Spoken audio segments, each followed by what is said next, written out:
Welcome to another edition of Global Conversations. My guest today, returning for the second time, is Alina Lipp. She is a young German woman from Hamburg who came to Crimea after she finished her graduate studies, her master's degree. We're going to talk today about why she came to Crimea in the first place and why she went up to the Donbass and spent a few weeks in Donetsk to find out what was really happening there.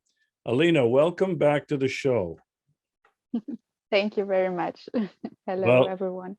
It's good to have you. Now, what was the reason you came to Crimea after you finished your master's degree? Actually, I came to Crimea in the first place to write my diploma for my degree. It was in 2016, so 2 years after everything that happened in Ukraine. And well, my father is Russian, my mother German, and that's the reason why I watched the Russian and the German news, and I understood there's something strange happening there, because in Germany we didn't hear the truth at all. And so I decided to go to Crimea by myself and to see what is going on there, and wrote my diploma.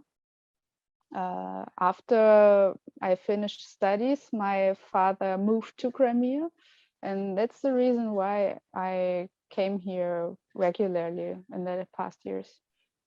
And because of what you discovered, what happened in Crimea, the referendum and everything, and the conflict, obviously, with Ukraine, you decided to join the Friends of Crimea. Tell me about that.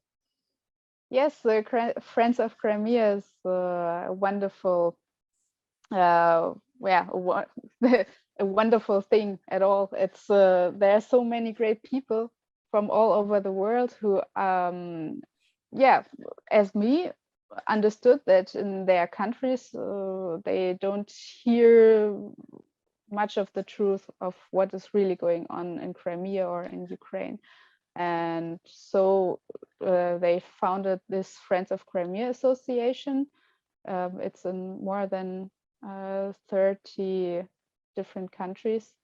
And as soon as when I heard about this group, I directly decided this is what I also want to do. I want to work with them, and I want to tell Germans the truth, what is really going on in Crimea, what the people here are thinking. So you formed a club, they call them clubs, a German Friends of Crimea club, correct? I didn't found it, it was already founded. Oh, really? Yes. And who founded it? Who's the leader? The leader is not the the person who founded it is not the leader anymore. It's was already in 2014. Yeah, they founded in 2014. But there were lots of changes. So how many members are there in the German club? Not many. Not many. Yeah, and I know that you are very active. You've attended Friends of Crimea annual meeting a couple of years ago in Crimea, where I saw you. We didn't meet at the time, but I saw you. And you're very active in spreading the truth about Crimea through your video and filmmaking, correct? Yes. I have blogs on YouTube, a Telegram channel, and I am also doing films. So after a brief time here in Crimea, and your father is living here now, you were near Foros, I believe, and you told me your mother is going to move here to Yalta. Yes, that's true. So you'll have your mother and your father here with you, which I think that's pretty cool. So why did you decide to go up to Donetsk in the Donbass region? Because that is a very dangerous area to visit because of the ongoing conflict between Ukraine and the Donbass, Donetsk and Luhansk. Why did you decide to go there? For the same reasons as then when I came to Crimea, because I understood at some point last year that Crimea is already Russia, and it's got kind of quiet about Crimea, but what is going on in Donbass is not, nobody understands what is really going on there, at least in Germany. But also in Russia, I noticed there's not much material directly from Donetsk, for example. And in Germany at all, there's nothing. You can't find anything. I tried it.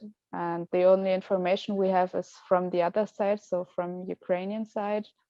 And I had time. And so I drove to Donetsk and spent 3 months there. You drove there. You have a car? No, I drove there by Well, that's train. a long trip. I've been there, and we had to do an overnight. No, it's okay actually. From Sevastopol, for example, it's a night train, and in the morning you're in Rostov, and then it's a couple of hours by the car. Yeah, that's basically the route we took, but we didn't take the train. Anyway, what did you discover when you went to Donetsk? What did you see? What did you find out?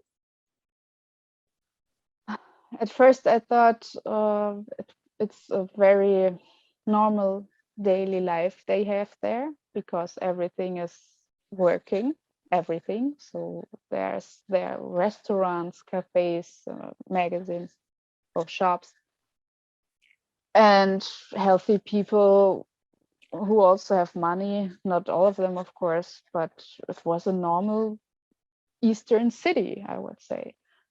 But then I started to drive to the front, where, well, between the Donbass and Ukraine, and there are still people living. And this looks, well, not very good. So all houses are somehow, well, have suffered without without glass, and or the roof is well, coming down. People, sick people without legs. I saw everything, and this is all happening only 10 minutes from the city center, which is a very, very intense contrast. That's what I found out, and I filmed as much as I could, and found also a filmmaker from there, and we started some projects together. So you became a filmmaker. Tell me about the films and the projects that you've done and that you're working on. The first film we finished already. It's what we filmed it together with a German filmmaker. So we had a German and a Donetsk filmmaker, and we showed there 7 interesting people from Donetsk. So some people who spent all their life there, who were who have their own company, or who the other way around have nothing and are suffering. We filmed people from other countries, for example, from France, a French guy who moved there and is now singing in the opera. So very different people who have very different lives in Donetsk, but every life is somehow connected with this war, and all these people are somehow suffering. And while they are telling their stories, the audience understands more about the conflict and why it started, what the people are thinking, what are their problems. So this film will be in the German language?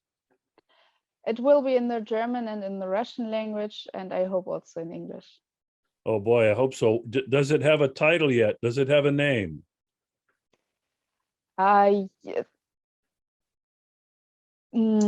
Life and Death in Donbass. Okay, and it is not finished yet. It's in post-production now, correct? Yes, it's in post-production. And who's finishing it? Are you finishing it or is somebody No, else? no, the German filmmaker. Oh, the German filmmaker. Is he still in Donetsk or is he back in Germany? No, he's in Germany now. He's in Germany. So you were kind of like a producer and a director. Yeah, you could say that. I made lots of contacts in Donetsk, so I was the person who was contacting them and explaining the Donetsk filmmaker what the German filmmaker wants from him, and so on. So we drove to all places, and they also filmed my story. So I'm also kind of an actress in this film. Oh, wonderful, wonderful. So you have made other videos, shorter, with your phone, correct? Yes.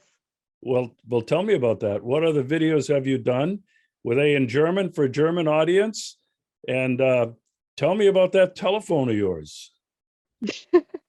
Well, I have a great telephone which can film in 8K, so it's a very high quality. And this is pretty cool because you have your phone always with yourself, and if you see something interesting, you can film it. And I filmed videos in German and in Russian, and I'm posting it in YouTube. Yeah, And in Telegram. and yeah, you edit this yourself, correct? Yeah. You know, I've been telling many people, young people, and even older people that have the new smartphone, it doesn't have to be 8K, which is incredibly high definition. They can tell their own stories. They can make their own movies, and it's just easy for them to upload it, you know, to YouTube or Telegram or wherever they want. And I've really encouraged people to become citizen reporters because it's so important today that the news is dominated, as you know, by mainstream media, and they are only telling one side of the narrative. So how long were you in Donetsk? 3 months. 3 months, okay. And why did you leave? Why did you decide to come back to Crimea? I didn't leave. I'm going back there. I wasn't spending time there. Well, 3 months in a row. I was spending there a month and went to another place in Russia and then came back after a week. And now it's the same situation. I'm here for 2 weeks in Crimea and then I'm going back to Donetsk. Are you crazy? It's dangerous there. I mean, with the tensions rising every single day, and America and NATO are all saying Russia is going to attack, and it's so dangerous now, and the rest of the world now is afraid of war and nuclear war. What are you going back there now for? Because there's nobody else who's doing this. Nobody. Well, I know they all are afraid. I know that, but aren't you afraid? No, I don't know why. I wasn't even afraid when they started to shoot around me. It's I don't know why. So you know that there are many thousands of people. The estimate is between 14 and 18,000 civilians have been killed, murdered, really, by the Ukrainian army and their Nazi Azov battalions. Most of them were in Luhansk, I think, but there were many, many in Donetsk that have been killed and have been left maimed and crippled. You saw all of this. Yeah. Yeah, wow. So you plan on documenting more what's going on. Yes. Will you go to the front? Will you? I think so. So you'll be right there with the self-defense forces of Donetsk. Yes.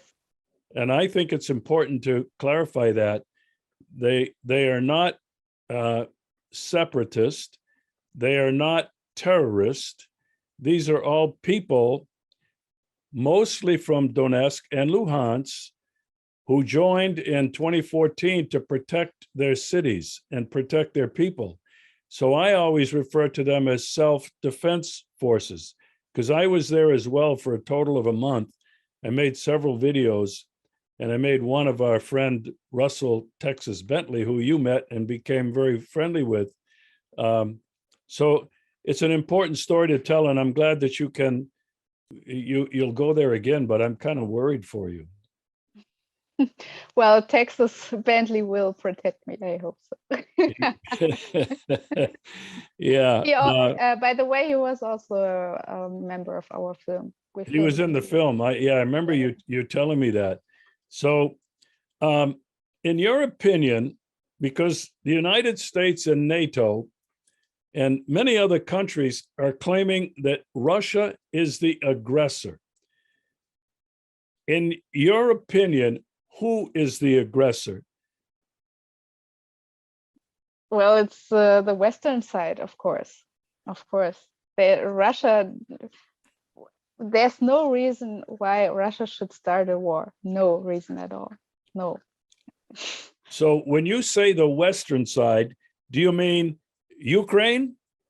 Is it Ukraine that's the aggressor? Well, actually, it's now somehow it's not only Ukraine, it's also Great Britain who sent soldiers and weapons to Ukraine. It's also, of course, the USA and Poland.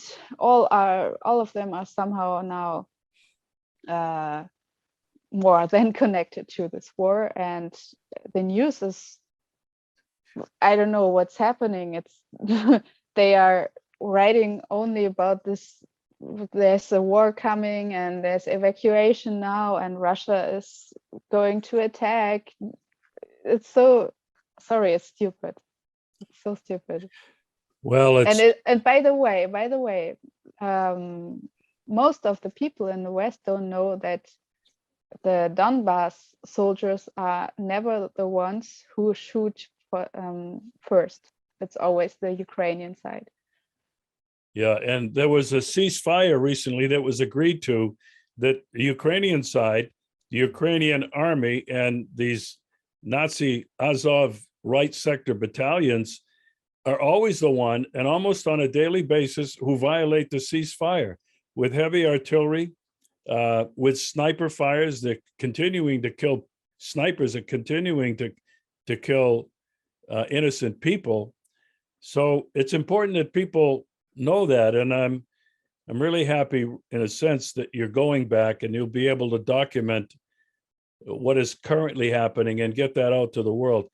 And Alina, I hope you'll also do some of these in English, which I will help circulate on my social media platforms, because as a young woman, you will not only be very appealing, but people will want to listen to what you're saying, because you're so different than the talking heads on television, and you're so different from old people like me who are trying to get the message out.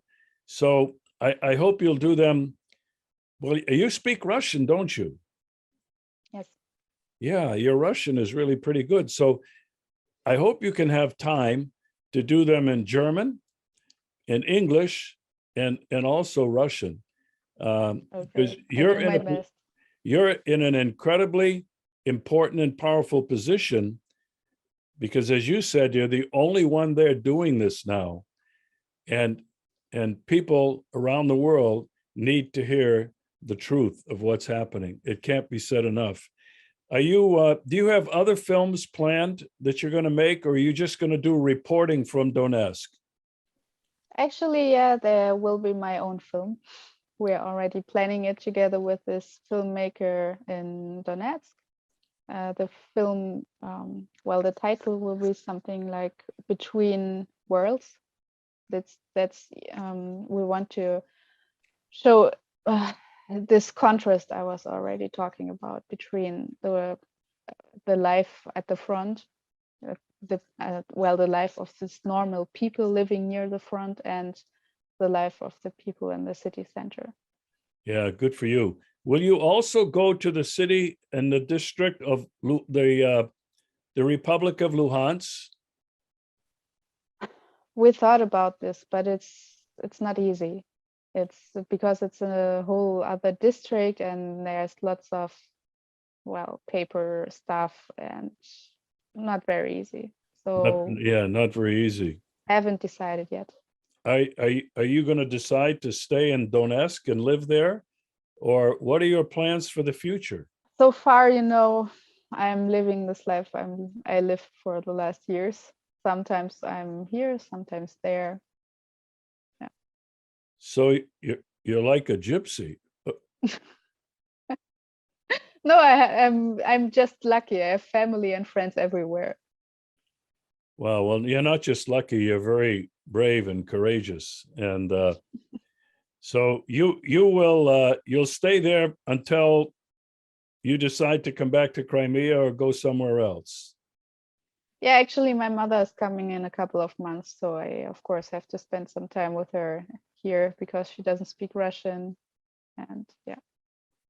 Yeah, wow. You're going to go back to Donetsk in a couple of weeks, is that right? Yeah. Yeah. And you'll come back to Crimea when your mother returns to be with her to help her because she doesn't speak Russian and she'll really want some company. Yes. Let me Maybe ask. in March, April. March or April. Yeah, maybe the weather will get better by then. This has been a lot of rain and a lot of snow this winter Yes. compared to last year. And when I've been here before in the fall and winter, it's been beautiful. So anyway, tell me about, you're moving around quite a bit. And, COVID is still a serious issue. At least they claim it is here in Russia. And the governments, depending on the region, have imposed restrictions and sometimes very harsh restrictions on people who are not vaccinated. Now, here in Crimea, in most parts of Crimea, you have to have a QR code on your phone or on paper that shows that you've been vaccinated or that you've had the COVID virus and you've recovered. And there have been lockdowns. Does that impact your travel and moving around? Not at all. When was it? I think a month ago, I was even flying a couple of times within a week and I didn't even wear a mask. Well, inside of the plane, of course, you need to, but even in the airport, nobody's told me, well, wear a mask or something. Yeah. No QR codes, not at all. In Crimea, yes, to go to the restaurant, you need a QR code, but most of the time I'm in the district of Sevastopol and there are not these rules. So Yeah, I heard. So far I don't have problems at all. No, did you come down with COVID or one of these other variants? Have you had that kind of a virus or flu? Well, right in the beginning of the pandemic, but I didn't feel anything actually. Were you in Germany or were you in Yes, I was still in Germany. It was 2020. Have you been vaccinated? No. And will you take the vaccination to be able to have? No, even though it will make moving around and travel a lot easier. It's possible. No, you don't need a vaccine in Russia. Actually, no. If you look on the statistics, how many people died in the last years, there's no difference. In some countries, there even less people died than in the years before the pandemic. So yeah. No, it's not a pandemic. A pandemic, by definition, is when lots of people are dying, right? And we don't have this. Yeah. Well, Alina, I hope to see you again before you leave Crimea for Donetsk.